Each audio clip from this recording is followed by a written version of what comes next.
अस्सलाम वालेकुम नाज़रीन, मैं हूं आसिफ जट। उस्मान तारिक के चर्चे हैं सोशल मीडिया पे, रोले हैं। ऑफ ब्रेकर पाकिस्तान को अच्छे मिले हैं लेकिन हमेशा तनकीद का निशाना रहते हैं और इनका जो एक्शन है उसे मुतनाज़ा समझा जाता है। तो आज की वीडियो में मुकम्मल डिटेल देता हूँ, कहाँ से ताल्लुक है, उम्र कितनी है, कैसे ऑफ ब्रेक कराते हैं, इनकी बाजू में क्या मसला है, एंगल ठीक है या नहीं है, इन जैसे और कितने प्लेयर हैं और क्या ये क्रिकेट आगे खेल पाएंगे या नहीं, कितनी दफ़ा इन पे पाबंदियां लगी, ये सारी चीज़ें आज की वीडियो में डिस्कस करते हैं। तो उस्मान तारिक बेसिकली 30 साल के हैं, नौशहरा खैबर पख्तूनख्वा से इनका ताल्लुक है। शुरू से ही मुतनाज़ा इनका जो बॉलिंग एक्शन है वो रहा है। सबसे पहले सन 2024 में PSL का मैच खेलते हुए क्वेटा ग्लैडिएटर ने इनके खिलाफ कंप्लेन की कि इनका जो बॉलिंग एक्शन है वो दुरुस्त नहीं है। अब सबसे पहले बुनियादी रूल को समझना हमें कि ICC का रूल ये कहता है कि आप अपनी बाजू को बॉलिंग करते हुए जो बेंड है अपनी कोनी को वो 15 डिग्री तक दे सकते हैं। इससे ज्यादा अगर कोई बॉलर बेंड देता है तो वो बॉलर जो है वो मुतनाज़ा होगा और उसके ऊपर पाबंदी लगा दी जाएगी। अब इस रूल को मद्देनजर रखते हुए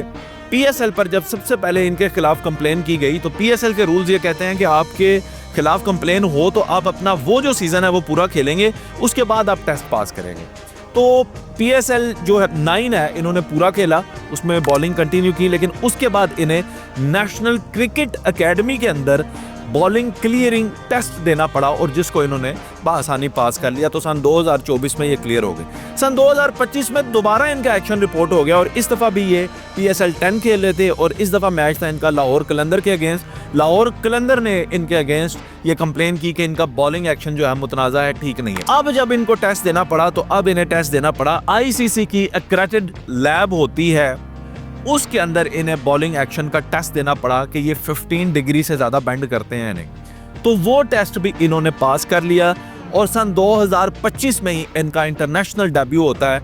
और इस दफ़ा जब डेब्यू होता है तो दोबारा से अब ये बात छिड़ गई है कि इनका एक्शन मुतनाज़ा है। दो चीज़ें करते हैं, एक तो बाजू को बेंड करते हैं और दूसरा ये है कि काफ़ी लंबा पॉज लेते हैं जिससे बैट्समैन कंफ्यूज होता है और उसकी पोजीशन को एनालाइज करते हुए ये उसके मुखालिफ समत जो है बाल करवा के तो ये कंफ्यूज करते हैं बैट्समैन को। तो ये इनके ऊपर चंद एलिगेशंस हैं। अब आपने देखना यह है कि ये आगे खेल सकते हैं नहीं। इस चीज़ को समझने के लिए आगे मैं आपको चंद प्लेयर्स की एग्जांपल देता हूँ। सबसे पहले हैं पाकिस्तान के सईद अजमल। आपने देखा तो 15 डिग्री से ज़्यादा उनका जो एल्बो है वो बेंड करता था। ये मुतअद्दिद दफ़ा उन्होंने टेस्ट दिए, कुछ क्लियर किए, कुछ क्लियर नहीं कर सके और फिर आखिरकार उनके ऊपर ताहयात पाबंदी लग गई। और वो अकेले नहीं है, इस फहरिस्त के अंदर न्यूजीलैंड के केन विलियमसन भी हैं, उनके ऊपर भी पाबंदी लग चुकी है। और बांग्लादेश के 2 प्लेयर हैं जी, उनके अंदर एक अब्दुल रज़ाक साहब हैं और एक सुहाग गाजी हैं। ये दोनों जो हैं इंटरनेशनल क्रिकेट प्लेटफॉर्म पे बॉलिंग नहीं कर सके, क्रिकेट खेल सकते हैं लेकिन इन पर पाबंदियां हैं। इसी तरह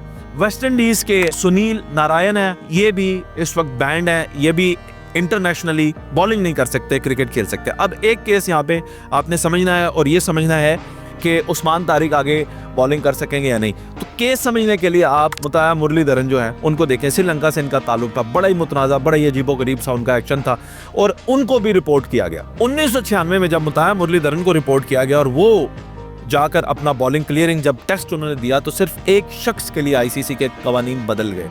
अब ये बड़ी समझने की बात है, मुताया मुरलीधरन के लिए ICC के कवानीन बदले और फिर उनको इजाज़त मिली और सारी ज़िंदगी फिर किसी ने उनके ऊपर ना कोई शक व शुबा का इजहार किया और ना दोबारा कोई उन्हें टेस्ट देना पड़ा।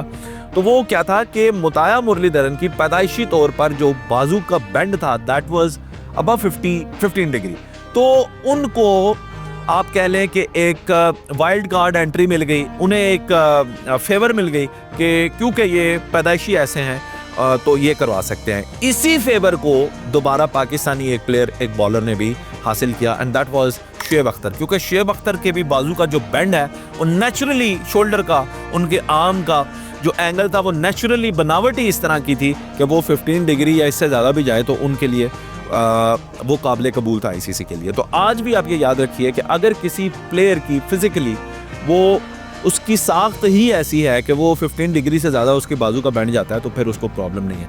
अगर तो उस्मान तारिक का बैंड जो है वो 15 डिग्री तक जाता है और वो नेचुरल है, वो उनकी बनावट ही ऐसी है तो फिर तो शायद उन्हें कभी मस्तान हो। लेकिन अगर आप ये समझते हैं कि ये जब टेस्ट देते हैं तो उस वक्त तो 15 डिग्री के अंदर अंदर रह के बॉलिंग करते हैं और जब ये आते हैं इंटरनेशनल प्लेटफॉर्म पे और टीम की तरफ से खेलने तो उस वक्त ये ज़्यादा बेंड करते हैं। अगर आपको ये लगता है और किसी को ये दुनिया में लगता है और ये साबित कर पाए तो फिर इन पे ताहयात पाबंदी लग सकती है। तो ये है उस्मान तारिक, उनका कैरियर अभी आगाज़ हुआ है, ऑफ ब्रेक करते हैं, पाकिस्तान के लिए एक अच्छा इजाफा है।